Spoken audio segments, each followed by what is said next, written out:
43200次，这是5年时间里女孩被凌辱的次数。这并不是耸人听闻，而是真实发生的罪恶。本该幸福的脸上画着不合年龄的妆容，在听见火车鸣笛声之后，非但没有躲开，而是选择毅然决然地跳下去。这是一条触目惊心的跨国人口贩卖产业链。女孩们没有身份，没有户口，在不知世事的年龄被贩卖至异国他乡。从小她们便被告知，只有服从才能填饱肚子，所以在面对令人不适的摄像机时，她们表现出致命的顺从。You tell me your name, please. I go by a lot of names. What's your name? I'm Candy, or Stella, or Sugar, or Kitten. 罪恶萌芽于2004年的波兰，一位单亲母亲莎拉正在为自己的女儿奥拉记录着美好童年。此时的奥拉最喜欢和母亲走在樱花大道上。作为单亲母亲，生活的重担和情感的空虚时常压得她喘不过气来。不久，她找了一个年轻的新男友。男人对于莎拉的女儿非常不满，可怜的是小孩子什么都不懂，他只知道妈妈的脸上有着幸福的笑容，便也跟着开心的笑起来。这天，莎拉要出门上班，便将小女儿托付给男友看护。可当她下班回家时，却看见女儿的自行车倒在路边，而奥拉却不见踪影。她急匆匆地找到男友，质问他女儿在哪里。正在后院干活的男友说孩子骑自行车玩去了。此时的莎拉意识到孩子很可能是丢了，她找到附近的邻居帮忙寻找。这时，一个和女儿同龄的小女孩告诉她，奥拉被一个丑陋的男人带走，并上了一辆有小丑画像的卡车。Jakie pan? Ale ja cukierków od niego nie wzięłam. 奥拉被男人的一块糖果轻易骗走。莎拉顺着女孩指的方向寻找过去，果然看见了男人的脚印。再往前是一间废弃房屋，角落里是一堆细碎的头发和扔掉的衣服。可想而知，此时的凶徒已经给奥拉剪掉头发，换上衣服，重新打扮成其他的模样。地上一张糖果纸片给了莎拉一些思路，这种糖果产自俄罗斯，所以她猜测拐走奥拉的男人一定会第一时间带着女儿过边境。她一刻不敢停歇，急忙冲回家里，祈求男友带着她追上去。男人对她的请求不理不睬。她注意到桌子上一沓钞票，再结合男友说的话，这很难让她不胡思乱想。难道这一切都是男友提前设计好的戏码？先将她打发出去上班，再借机将自己的女儿贩卖给别人赚取利益。莎拉来不及多想，立即开车前往边境，内心不断祈祷能够在女儿离开之前及时赶到。可她在路上的超速行为很快被警察注意到，她不得不将车子停在路边，向对方解释自己为何会超速。尽管莎拉拿出了众多显示女儿奥拉被拐走的证据，警察依然不依不饶地让她下车，双方一度僵持不下。这时警察提议坐他的车赶去边境更加方便。有了警车的加持，两人很快来到边境。Komisarz Robert Gotz. Porwano dziecko 4-letnie, dziewczynka. Aleksandra Chyb, to jest jej matka, brunetka. Mamy informację, że chcą ją wywieźć za granicę. Jest w tym aucie. W tym aucie jest chłopiec. Obcięli mu! Stoi! Puśćcie, niech ona spuści. Biegnijcie za nią! Zatrzymajcie ten samochód! Policja, jestem z policji. 两人被边境警察拦住，原因是没有护照无法渡过边界，即便只有几百米。莎拉就这样看着女儿一点点消失在视线中。Zdążyłabym, gdyby nie ty! Zdążyłabym, gdyby nie ty! 莎拉将所有过错全都怪在了警长罗伯特身上，愧疚与自责瞬间包围了男人。因为他的失误导致一位母亲失去了自己的女儿，就因为这一句责怪，他将自己的余生全部奉献到寻找奥拉的历程中。第一次有奥拉的消息是在3年后，在俄罗斯的一处民宅里，3个孩子正在画画，突然煤气泄漏导致爆炸，一个男人急忙赶过来安排孩子有序离开。男人名叫奥列格，是这间房子的主人，他一个人领养了5个无家可归的孩子。意外发生之后，他们无处安身，唯一的兄弟基里尔出差在外，奥列格暂时带着孩子安顿在了警局里。看着一旁浑身脏污蓬头垢面的哥哥姐姐们，女孩索尼娅询问这些孩子无家可归吗？她生怕自己也会沦落成这副模样，所以内心对于男人的依赖十分严重。奥列格的存在就像是一个伟大的父亲，给了他们舒适的住所、可口的食物。与此同时，消防员来到住宅内排查是否还存在安全隐患，可在排查过程中发现一个瓷砖裂缝中藏着一些隐秘照片。看着上面不堪入目的画面，他立即将这件事情上报警方。这时奥列格在消防员排查过后正要回到住宅，警察艾玛拦住了他的去路。旁边一个男警察更是看不惯他的肮脏行径，直接踹了一脚。看着被暴力对待的奥列格，孩子们情绪激动，长时间的相处致使他们将这个没有血缘关系的男人当作是自己的亲人。他们大喊着让警察住手，向艾玛祈求不要带走奥列格。审讯室里，奥列格否认一切，表明自己不知道这些照片和影片的存在。当艾玛将那些照片拿给他看的时候，他甚至忍不住呕了出来。艾玛在影片中发现了关键信息，其中一名孩子来自波兰，但奥列格始终坚称一切和他没有关系。审讯过后，艾玛的上司找到他，因为这起案件很可能和国际案件中的一起女孩失踪案有关。为了不给警局添麻烦，他要求艾玛尽快结案。可还没等到结案，波兰警察罗伯特便找了过来。在奥拉失踪的这3年里，他无时无刻不在寻找对方的下落，甚至在这3年里学习了俄语。他神情凝重地看着警方找到的那盘录像带，终于在一个画面上找到了重要信息。他愤怒地找到奥列格，要求他坦白。画面上的汽水罐是波兰当地的一种风味饮料，这意味着这部影片是在波兰拍摄的。面对审讯，奥列格始终油盐不进。罗伯特要求看一看他收养的5个孩子，但5个孩子此时正分散在大街上无处寻找。没办法的罗伯特只能拿着电脑图片与照片比对。他拿出根据年龄增长后奥拉现在所呈现出的长相与电脑上的女孩比对，发现其中一个叫索尼娅的女孩与照片相匹配。多年的寻找终于有了进展。他急忙赶到审讯室，试图再找些线索，却发现奥列格已经被释放。他急忙找到局长办公室，可对方却说审讯已满24小时，在没有确凿证据的情况下，无法再对其进行关押审问。而就在此时，刚出警局的奥列格就被5个孩子围了上去。在听了艾玛的汇报过后，局长这才明白这起案件竟然真的和国际案件有所关联，但一切都晚了。罗伯特注意到拍摄影片过程中墙面上还有另一个人的影子，于是他推断拍摄影片的人不止一个，联想到奥列格有个兄弟叫基里尔，警方立刻行动。此时奥列格已经带着孩子们来到了兄弟基里尔家中，这里更像是一个小型游乐园，而上面的图片刚好和3年前拐走奥拉的货车图片相符，真相似乎昭然若揭。两兄弟真情拥抱过后，基里尔将弟弟拽到一边。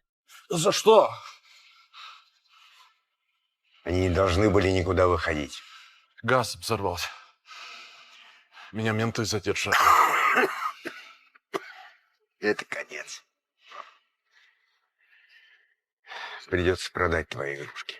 奥列格似乎也在多日的相处中和这群孩子萌生了感情，听闻了哥哥的处理方法之后，再也忍不住哭了出来。就这样，孩子们被装进货车的集装箱内，由基里尔带着离开了这里。哥哥走后，奥列格本打算回家，没想到遇见了追过来的艾玛，他下意识的想要逃跑，被艾玛一枪吓得跌倒在地。在艾玛的威胁下，奥列格说出孩子的下落。Торговый центр Dreamtown на Украине. 罗伯特和艾玛立即赶往边境，可此时的基里尔已经开始到达边境了。在检查货车时，一名边境警察正要打开后车厢，眼看着孩子们就要被发现。可这时另一名警察说自己和司机认识，原来两人一直进行暗中交易。就这样，基里尔安全过关。等到罗伯特和艾玛赶到时，在监控画面上看见基里尔顺利过关，不用想也知道是有人收受贿赂。由于没有护照，艾玛无法过关，罗伯特又独自一人踏上了寻找孩子的道路。在乌克兰的城市梦购物中心，基里尔正在与接头人谈价钱。5个孩子蔫头耷脑，对方似乎不是很满意。基里尔解释，为了不让太过吵闹，暗中给他们吃了镇定剂。在了解到其中2个女孩都是好苗子过后，对方爽快地给了一个高价。在罗伯特急急忙忙赶过来时，基里尔已经顺利完成交易，准备离开。罗伯特立即找到商场负责人，在表明自己是一名警察过后，要求对方立即关闭商场所有出口。工作人员立即配合，但最终通过调查监控内容发现还是晚了一步。5个孩子被2个男人带离商场，罗伯特错过了和奥拉的相遇。5年后的英格兰罗瑟勒姆，一个女孩独自走在无人的站台，她的脸上画着不合年龄的妆容，落寞的神情暗示了她悲惨的经历。在听见火车鸣笛声之后，非但不躲开，而是选择毅然决然地跳了下去。罗伯特在深夜接到一通来自英格兰警方的电话，在了解到对方可能找到了女孩下落之后，立即赶过去。在见到尸体的那一刻，罗伯特无法辨别女孩模样。女警察告诉他，这是5年前失踪的5个人中的其中一个。根据电脑重建的照片显示，女孩身份和被拐走的女孩罗马奈一致，而且已经通过了与父母的 DNA 检测验证，确实是当时的5个人之一。在女孩的手机里发现了一些照片，女孩妆容精致地坐在相机前，摆出妩媚的姿势。罗伯特发现在照片背景里有一个小型游乐园，顺着这条线索找下去，他们顺利找到了附近。再结合拍照的角度，最终锁定了一间房子。警方立刻开始行动，果然房间内一名摄影师正在拍照。罗伯特急忙拿起一件衣服为孩子披上。女警询问女孩是否有哪里不舒服，女孩摇摇头，并不说话，她的姿势始终保持优雅端庄。 Can you tell me your name, please? I go by a lot of names. I'm asking for your real name. Listen, we can take you home. Oh, yes, of course. You can do whatever you want. We want to help you. What's your name? I'm Candy, or Stella, or Sugar, or Kitten.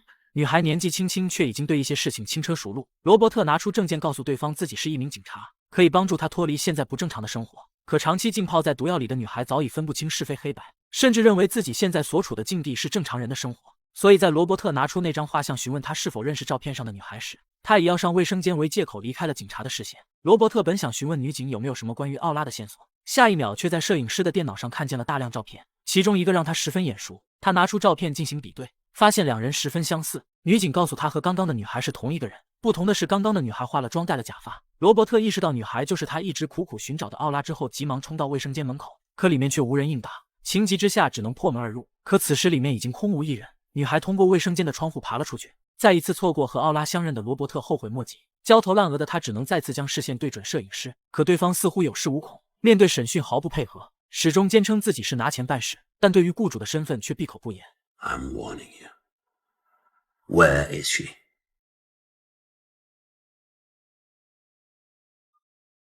No idea.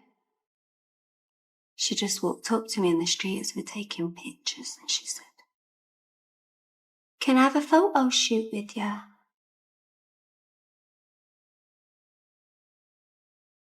此时警局外来了一辆车，车上一个女妇人叮嘱女孩在车上等着。局长回到办公室时，就看见女人坐在自己的座位上。原来女人在当地经营着一条产业链，许多有头有脸的人会经常光顾她的生意，就算是警察局长也不例外。他带着些许威胁的话语叮嘱局长尽快将他的摄影师放了，否则就会将他做的丑事抖出去。You can't charge her with this. These will never hold up in court. We're working on her. She's going to crack. Soon enough. Well, she said anything yet? No, not yet. Well, then let her go. You've had your chance. 就这样，摄影师被释放。看着他肆无忌惮的样子，罗伯特并没有放弃。没有了当地警方的帮助，他依然可以靠自己的力量查出真相。于是他埋伏在摄影师家附近，发现对方跟一个女妇人回了家。女人进门直奔厨房，在橱柜里拿出一把剪刀。Do I need to find a new photographer? No, What did you tell them? just me now. I would never say anything. It's okay. I believe you.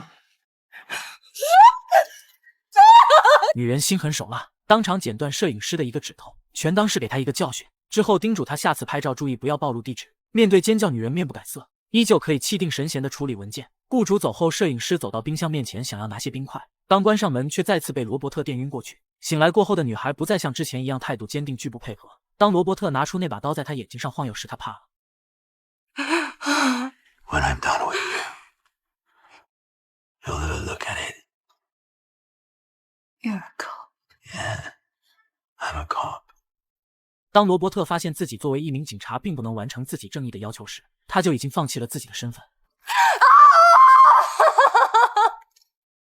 见对方犹豫不决，罗伯特狠心刺了下去。接连受伤的女孩想要救回一条命，便急忙说出茉莉这群人今晚会出现在一场派对上，届时只要开着他的车，在说出通行密码之后，就可以顺利进入舞会。每个人都戴着一个动物头套，这样位高权重的客人就不用担心自己的身份会被暴露，这样也为罗伯特提供了便利。他顺利过关进入舞会，但最终因为忍受不了这群人的残酷无情而被识破。几人上前将试图捣乱的他制服。罗伯特再次醒来时，身边空无一人。茉莉意识到只要女孩在他手上，罗伯特就会无休止的纠缠，所以他真该考虑将女孩转卖出去。Hi there, my name is Vivian. I'm 12 years old and I'm a virgin. I'm a very happy and outgoing girl, and what I'm looking for is a friend who can show me the world.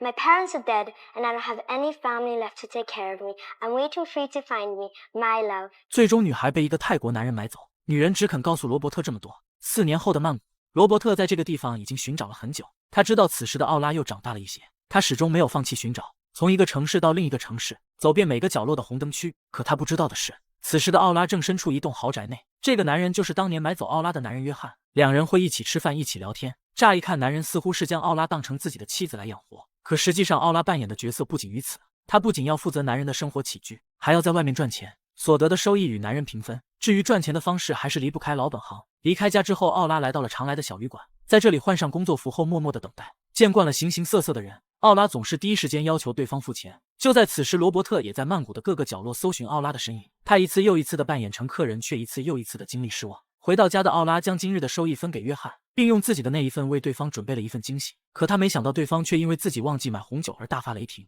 The only thing I only tell you one fucking thing, and you forget you're a fucking idiot. You can't think straight. He said wine. Put it in your fucking head. Wine. 这件事的最终处理结果是，奥拉带他去了一家昂贵的餐厅，点了一瓶上好的红酒，并在临走前带走了一瓶。约翰是个喜怒无常的男人，他身上有着异于其他男人的缺陷。每天和年轻貌美的奥拉相处在一起，总会让他心痒难耐。在一次又一次的尝试过后，他总会将所有的怒火发泄在奥拉身上。每一次，奥拉身上总会多出几道伤痕。男人每次对奥拉一番折磨过后，总会表现出一副受害者的样子，痛哭流涕。而奥拉对一直以来十分依赖的约翰也总是狠不下心放任不管。约翰要求奥拉用一种方式来证明对他的爱。隔天，他便来到纹身店，在腿上纹下约翰的所有物这几个字。这在常人看来是一种非常不尊重人的做法，但对双眼被蒙蔽了10几年的奥拉来说，这样的做法能让他接下来的生活好过一些。隔天，奥拉一如往常来到旅馆上班，他化上妖艳的妆容，换上可爱的衣服，正当他调整好心情工作时，却发现这次的客人有些不同。嗨，Hola. It's been a while. 奥拉记得这个男人，4年前就是他想要带他离开，他下意识的想要关门躲避。对他来说，现在的生活已经很满足了，有大房子可以居住，有好车可以开，重要的是有相对稳定的生活。可他不知道的是，他没有经历过的正常人的生活要比这些美好得多。罗伯特拿出那张珍藏了10几年的寻人启事，告诉奥拉她就是上面那个被人拐走的女孩。听闻母亲一直在家等他，奥拉有些许动容，但片刻过后，他又开始拒绝接受事实。This isn't real. So what is? Me. My life. Home. My man. And the hotel. What about your mother? I don't have a mother. 看着奥拉抵触的样子，罗伯特打算给他一些时间。临走前，他留下200美金以便他交差，一同留下的还有一张名片。他告诉奥拉，改变主意时可以给他打电话。或许是意识到奥拉转变的过程需要很长时间，罗伯特拿出手机拍了一张照片，随后发送给远在几千公里以外的莎拉。此时的莎拉头发花白，一遍又一遍地询问罗伯特什么时候可以把他的女儿带回去。好景不长，奥拉由于身体不适去了医院，医生告诉她已经怀孕3个月了，出血的原因是患有疾病。医生叮嘱不能再如此劳累下去。回到家的奥拉不敢和约翰说出真相，只说花200美金就可以解决麻烦，但实际上他现在的身体已经不允许他再像以前高强度工作了。他装作若无其事和约翰喝酒，可没过多久胃部便传来不适，依旧是奥拉一个人来到医院。医生再次劝说他只有好好休息才能恢复身体，但奥拉明白这是不可能的。看着楼下等待的约翰，奥拉心里乱极了，他不知道自己该如何处理这件棘手的事情。这时他想起了罗伯特，于是拿起手机给他打了个电话。罗伯特第一时间赶到医院，带着奥拉离开这里。期间，约翰试图上前阻挠，但被罗伯特一拳打倒在地。罗伯特没有多余的时间听他废话，而是直接带着奥拉离开。两人直奔罗伯特的住所，约翰一路紧随。最终，罗伯特将车子停在一处住宅楼下，随后带着奥拉上楼收拾行李。就在两人准备要去机场时，被等在楼下的约翰拦住。原来在几分钟前，他买通了楼下的一群小混混，帮他将奥拉抢回来。罗伯特先将奥拉推上车，随后这群亡命之徒对着罗伯特大打出手。罗伯特中了一枪后，急忙上车冲了出去。约翰始终不肯放弃，最终在追逐途中翻车身亡。至此，奥拉终于摆脱了悲惨命运。在罗伯特的安排下，奥拉顺利坐上了回国的飞机。走在那条樱花大道上，童年的记忆碎片在脑海浮现。他摸了摸自己的肚子，期待着以后不一样的生活。罗伯特在完成使命之后，重新找到当初阴暗罪恶的舞会，亲手惩罚了双手布满罪恶的人，解救了无数孩子。在警察听见枪声赶到事发地时，孩子们已经有序地走出来等待救援。罗伯特一身武装，手持枪械，走出来的一瞬间被警方击毙。几天后得知罗伯特死讯的奥拉痛哭流涕，这个世界上又少了一个会关心他的人。电影到此就结束了。电影中，罗伯特与黑恶势力做出了长达15年的斗争，他需要面对的极端恐怖和人性的黑暗无疑是令人窒息的。但罗伯特在奥拉的人生里无疑是一位伟大的拯救者。谢谢观看，下期再见。